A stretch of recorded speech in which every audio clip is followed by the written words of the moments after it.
Welcome back to I'm Still Here. I'm Larry. And I'm Heather. In 1998, at the age of 26, I was diagnosed with stage 4 breast cancer. It changed everything for us, but I'm still here. Yes, you are. 24 years later. Woo! I can say that right now because halfway through the year I'll forget about the math and whatever. But when I've just had kind of that anniversary type of thing, I know what the year is. So, and I'll probably tell people it's 25 for the because next years. Yeah. Yes, he likes to add just the mids. Yeah, you just go to the next year quickly. Yeah. So, what's today? Today is I wanted to talk about hope. Mm-hmm. I feel like the longer that we do this, there's going to be sometimes when we talk about things that we've already talked about, but maybe in a slightly different way. And even if it is something that we've already touched on, it's kind of, it's so important, right? Mm-hmm. So coming off the Dr. Mariver interviews, right? And just thinking about what I want the next year of podcasting to look like, I just thought about hope is kind of just a basis for what I really needed to feel like I could deal with the diagnosis that I got, right? Yeah. It gave me the ability to move forward. And that sounds really cheesy, I think, but it's so true. It was everything. Yeah. So I looked up the definition of hope. Okay. And from a verb, it says wanting something to be the case. So when you use hope as a verb, it's wanting something to be the case. And I thought, oh, that's so true for somebody, with cancer. We want to live, right? Mm-hmm. We want to live in a way that cancer isn't the driver, right? To live a full, happy life. Yes. And then from a noun standpoint, a feeling of trust or of expectation and desire. And that's where I thought, too, about having hope, making a difference in not so much what I was thinking, but what other people were doing. So, or what were what was happening beyond me, I guess. Okay. So I was, as I started looking up hope and talking about hope, I started getting quotes, and that sent me back to that's how I got through the first year, right? Was all of these quotes, things that spoke to me, things that I would write them down in my red notebook, and I would go over them every day. And so one of the first quotes that I found was, "To live without hope is to cease to live." And that's where I think about with cancer, and I think, is it Stuart Scott who died of cancer? Yes. Yeah. Mm-hmm. He talks about cancer stealing your life kind of before it's gone, when it is, I don't know, when it dominates everything, right? When you can't, when you can't move forward and things like that, right? So to live without hope is to cease to live. I think most people with cancer can relate to that, especially when you're really in the thick of things. And I think the goal is to figure out how to live in I don't know, with cancer and with hope, right? Yeah, it's interesting to me with hope, because hope is given and hope is received. Mm-hmm. You can give somebody hope. You can receive hope by somebody else's actions or words or something that you read or watch. You can receive hope from that. Mm-hmm. And that's just really interesting to me to think that, A, that you have that power, and B, that somebody else can anoint you with this thing that is such a changer in what we know of how we mentally go about our day and how we think of the world and all of that. but literally, the whole placebo effect of hope comes into play here. Now, what's going on internally in us biologically can be affected by this thing called hope. Absolutely. We call it different things, but for right now, we're calling it hope, and it is absolutely a game changer when received. Yeah. Or, it doesn't always have to be received. It can be that I go out and get it. I can go get hope. Yeah, I think we're going to talk about that a little bit more. You can go get it, and you can be intentional about it for sure. But yeah, it is such a game changer for those things, and it's one of those. It is where I think about it, and it's free, and for me, when people. I had a lot of people trying to tell me how to do cancer because that's just where we live in a world where people always think that they know things, right? But people will say, well, do you think that mattered? Da, da, da, da, da. If I had some belief in it, it didn't matter. Again, we go back to that placebo of I had hope that the things that I was doing were helping me. Yeah, so it didn't matter if it mattered. Exactly. It did matter. Exactly. Isn't that weird? Yeah. But it's so true. So does it matter if you eat whatever? Kale. I don't know. But if you feel good about eating kale, heck yeah. Right? Absolutely. If I could teach people how to do that, if I could teach people how to take the thoughts running through their heads and decide to deal with them in a way that did not bring them down or did not set them back, that would be a game changer. Yeah. I do believe that. I do too. It's huge. And it's unfortunately we don't have data for that. We don't have this, absolutely, this evidence that look. Right. But we both believe that 100%. Yeah. Yeah. I mean, yeah. So if I think about hope, initially when I found out about the cancer, I was given no hope, right? Get your affairs in order. You were given that. Yeah, well, I was told to have That's no hope. what I mean. In that case, you were given the opposite of. Yeah, yeah. It was dictated, don't have any hope. Just and that to me is not even just a death sentence. That is, be done living. Yes. Right? Even while you're on this earth, be done. And in that case, you had a choice. Yeah.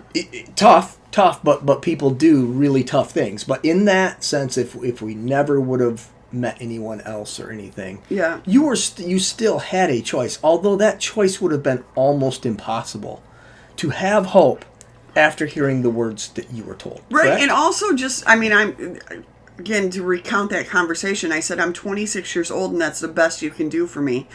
I needed somebody to help me know what could be next. I didn't even know what cancer was really at that point. So that's where those outside forces, we need them. We need people who have experience beyond ours. We need all of that we need the people to come alongside of us.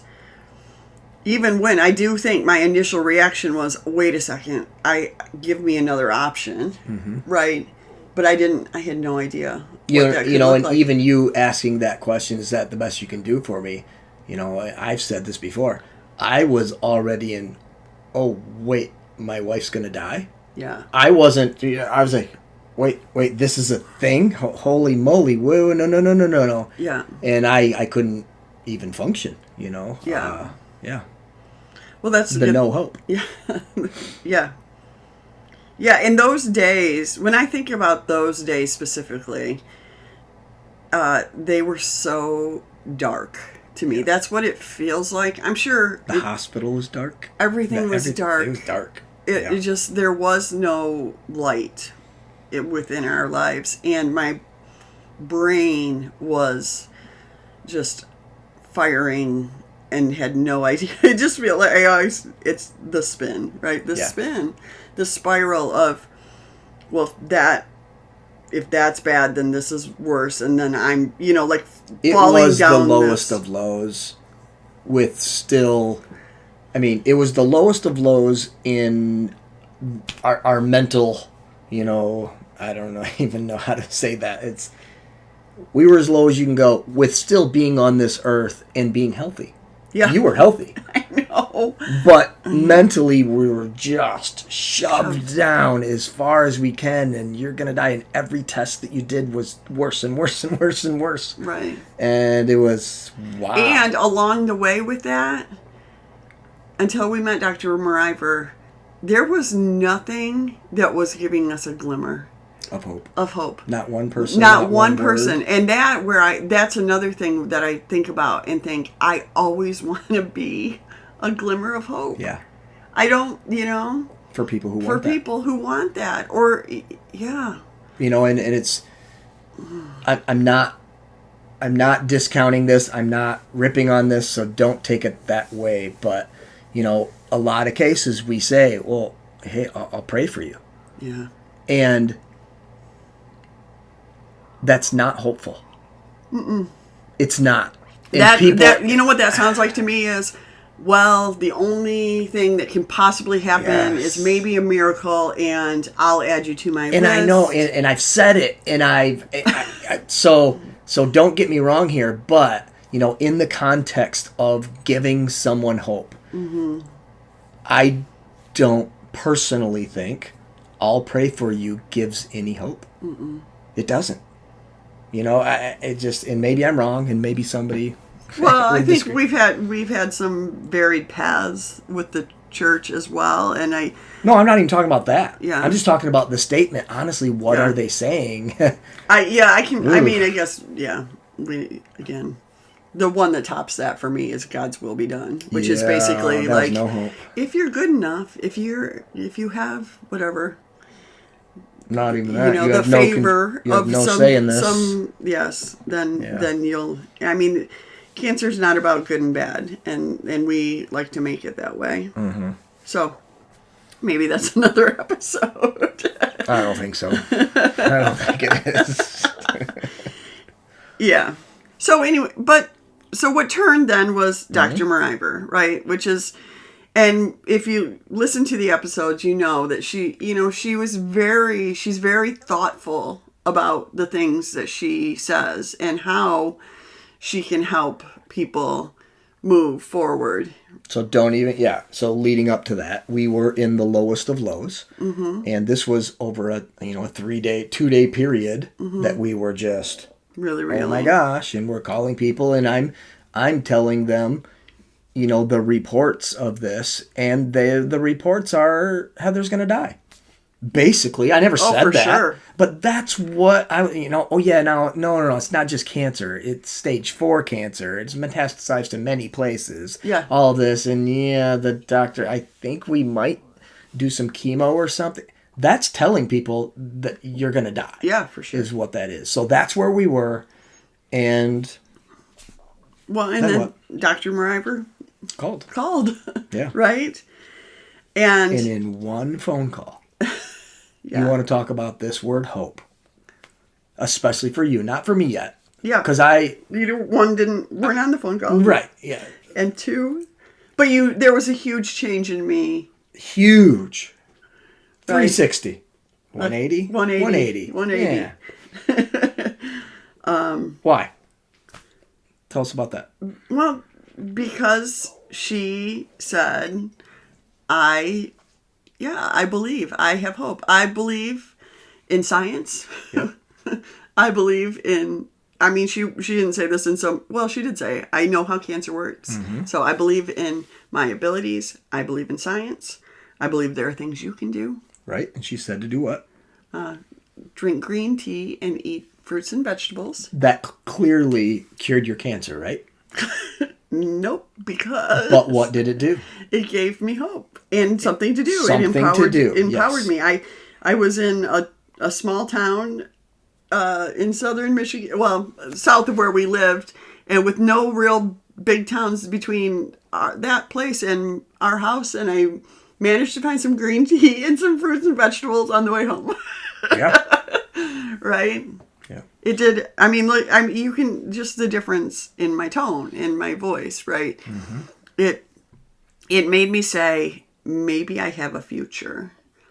And I remember we actually had tickets on that Saturday. So she called me. Before that, hold off on that. Yeah, yeah. All right. Okay. So you were at the lowest of lows. Yeah. You know, and one phone call with very little said overall when it comes to this, but with a few words, you know, you take that phone call right there and you break down what was it about there. It was probably like 7 little things, but you were so open to hope. Oh. Because you were so down, just like with anything else in our lives, the lower we are, we're more open for help, for hope, for that. Whereas if we were doing fine, that phone call wouldn't have meant so been much. as impactful Yes, in those right. words. You would have been, she said what? Yeah. Versus you can almost recall that, Yep. 25 years or 24 Yeah.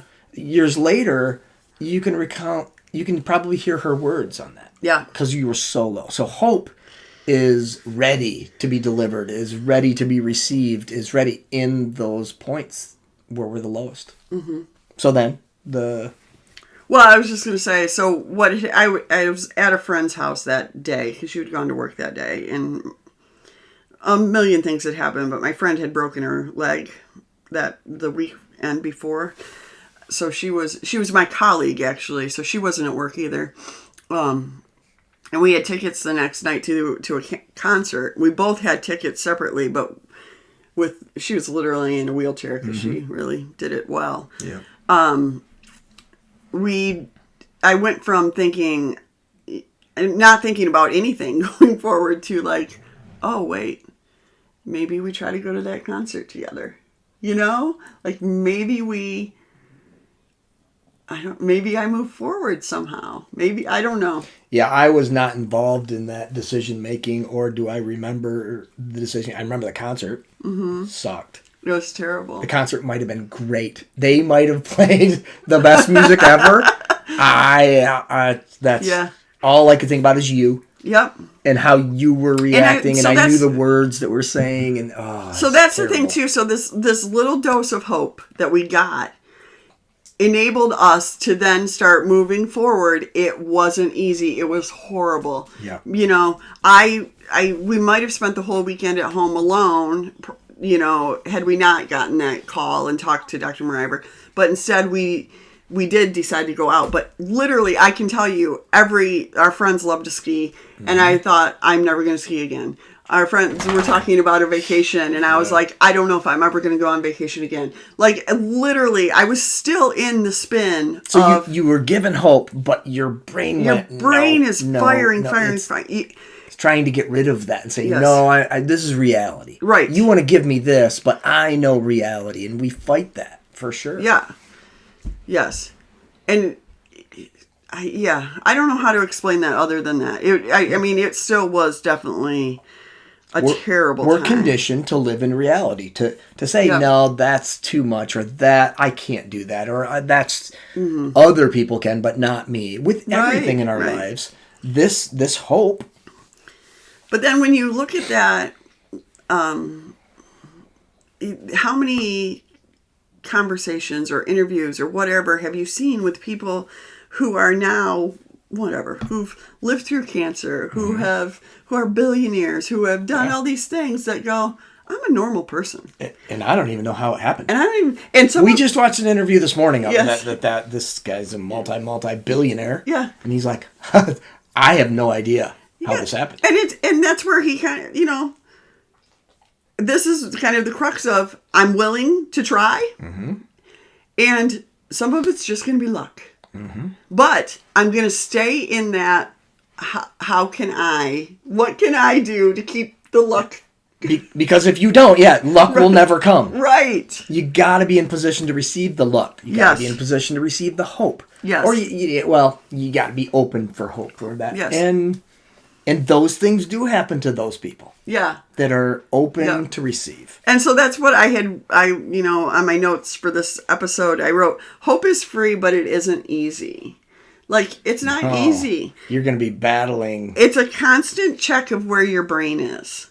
Like, it's allowing yourself to dream. It's doing things to put yourself in a better position. It's releasing guilt and shame when you aren't perfect. It's all of those things. It is. It's first, probably before that, though, the first thing you need to do is really think about what are these thoughts? What do they say? You have like 65,000 thoughts in a I don't know, something crazy. First, it's recognizing kind of what that self-talk is. Yeah. Right. And that's what I think I got really good at, was recognizing that was... You forced it. You forced self-talk. I did force it. So, like, really recognizing that's a statement that's negative. How can I make it positive? How can I counter it? Surround yourself with reminders of your positive self-talk and where you want your brain going. You did that. But even stopping myself in mid-thought to go, like, my back hurts, that's cancer. To go, no, wait a second. Yeah, you would verbalize that to me. Absolutely. And I think that's where my role to some was to give hope, or to go, no, that's probably this. And just to give another, I don't know. So if we think about hope being free, but not easy, I do think there are things that are helpful along the way to kind of keep working within that, or working towards it, right? For me, writing has been really helpful. There's something about, I'm an occupational therapist, there's something about putting a pencil to paper, pen, sometimes not as effective, and just how your brain processes kind of what you've written down. So that's accepting hope, right? In doing that? I think, saying I can contribute to hope, right? I think it's saying, I can change my way of thinking, or I can make it better or worse. It's going to be obviously influenced by other things, but I can make an impact on those thoughts in my head, right? Some of that is recognizing, I think this is why gratitude journals are so popular. It's recognizing things that have gone right. And man, when you are in the spin, it is nothing sometimes. I mean, it's a cup of coffee. It is things, your dog being happy to see you. It is whatever you can get. But head not spinning. Your head not spinning. It's a nap. Being able to walk and not feel like you're going to pass out. I mean, people in treatment. Absolutely. Yeah. It's a nap that makes you feel refreshed. It is really, just recognizing that was a good thing, right? I think that for me is kind of how I took on cancer, was this is my job. The way I can help myself is to do things that allow me to build this base of hope, right? I mean, even like I was so hopeful because of Dr. Mariver and what she could do for me and how smart she was and the treatments, right? Which is like science. But I needed things that were in my control too. Those were out of my control. I can't control what drug is coming down the road next or whatever, but I could control, I don't know, the things, how I viewed the things that I was doing for myself, and not necessarily think, this is definitely going to be, like you said, the green tea. It wasn't that. It was just like, I'm doing things that make me feel good about myself, right? And that's true of all of us when we're, we're all on a health journey all the time, right? We feel better about ourselves when we take, care of our bodies. On the flip side of that, I think one thing that I probably had the most conversations with people over the years is about when they aren't, quote, taking good care of their body, right? how to deal with that guilt and things like that. And I think it's really important just to let it go, just to move on, right? Mm-hmm. And to say, I'm going to try it again, right? Mm-hmm. Every day is a new day. And there are other things to put in your life to maybe make that easier. And there's other things in a lot of people's lives that make that harder. Sure. But it's removing the harder things, and that's not easy to do, and that's sometimes people. Yep. And it's bringing in to your circle the right people that will enforce that. And it's amazing how that happens. Yeah. Or what that can do. Sorry. Yeah. No. Another quote that I found, and this is so true, is fear cannot be without hope, nor hope without fear. Mm-hmm. So there is, it's if you're fearful, it doesn't mean that you're not doing it right. No. You're most accepting of hope when there is fear. Yes. So there isn't a balance, but it is being, I think the first thing is awareness of what's going through, what you're hearing yourself say to yourself, Mm-hmm.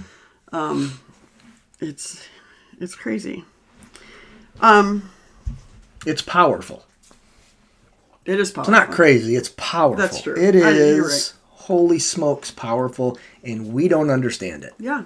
It's not like we are the professionals on hope. We're just taking this from a standpoint of had a big situation in which hope played an enormous part. How and what it did, we don't really understand that. But we can look back and go, wow, right. Those things really made a difference when people gave. And then when you accepted, and then when you enforced that, that certainly wasn't a negative, and it has to be a positive. So that's what we're saying. Talk about what you mean when you say that I enforced. Well, the acceptance of hope was you on the phone call going, oh, okay. But things wane days and days and days into these things. And then you start chemotherapy. Well, that's another thing. And that's where you enforced it by journaling. That's where you enforced it by the stuff on the mirror. When you woke up every morning and you had these quotes on the mirror. And when then you would go a cup of coffee or go for a walk. And then after that, you'd journal this again. And you'd, you kept enforcing that hope that somebody gave you or that you read about, or you enforced that instead of just, oh, remember that? No, it was part of your everyday. Yeah. And that's what, this was a job for you. Yeah, it was. And it was your life. It was the most important thing. And that I want people to understand that for a full year of your life, this was the most important thing. Yeah. It was the most important thing in my life too. Honestly, we doing anything I could to for sure help that. But you really enforced it every day, all day. When you say enforce, the other thing that comes to mind for me is the other people in your life, right? Okay. Yeah. That is where, part of it is just how I'm built, but I learned very quickly that I was not going to tolerate what other people had to say or do, or, it was for their benefit. It wasn't for mine often. When they wanted to share a story or they wanted, so I did become very protective of myself, and I think that was helpful to me. I've never had. That's why I kind of alluded to earlier, saying bringing people into your circle, and then some people. Well, and that's I think we need to. Boundaries are okay, and we can talk more about those. I don't have problems enforcing boundaries, but some people I know really struggle with that. Absolutely, so, they don't want to offend anybody. They don't want to absolutely, offend, and we don't want to offend people. That's not what we seek to do every day. But. Right. I think for me though, like in that circumstance, it didn't feel offensive in that I was like, I'm fighting for my life here, so I'm not gonna. Yeah. Yeah, and I haven't had to fight for my life. I haven't had that, so. I don't think anybody that hasn't had to fight for their life can ever really say, boom, this is what. Yeah, but I guess like my hope with that is that I can, I'm willing to be that boundary for people. I'm willing to do that without a problem. And it definitely spills over to my other pieces of my life, just because it's not that uncomfortable for me. And you know? And it's become who you are. It is, yes, very much. All of this training, doesn't it have to be? Yeah. Who you are? Yes. Yeah. Yeah, in fact, I mean, even just this last year of changing jobs and doing things like that, I've realized that living within what my boundaries are, even though there's a lot more uncertainty with it, feels so much better. Feels so much better. Yeah. You know, so one last quote, and then we'll wrap it up. Just as a man cannot live without dreams, he cannot live without hope. If dreams reflect the past, hope summons the future. Mm-hmm. That's good. I love that. I love that. That's a great quote. So we're thinking of all you guys who are going through treatment, and I just want you to know, like, and those of you who are not, but yes. you know somebody, or you're a caregiver, or you just hope. Your words matter. Yes. Yeah. Give hope. It doesn't hurt anything. There's no consequence of, and I know, but there's no consequence of it. There's no fallback. False hope is like ridiculous to me. It is. It's like, that's just, oh, but what if I'm wrong? Who cares? I do in school. I do this in school. Like, yeah. What's the problem with telling a kid he's smart? Yeah, when you go, absolutely. But what's the downside of a kid going, maybe I am good at math. You know? Yeah. Okay. I totally agree with that. Yeah. Could not agree more. All right. It was great talking to you guys, and we'll be back. Yes, sir. Hit it, time.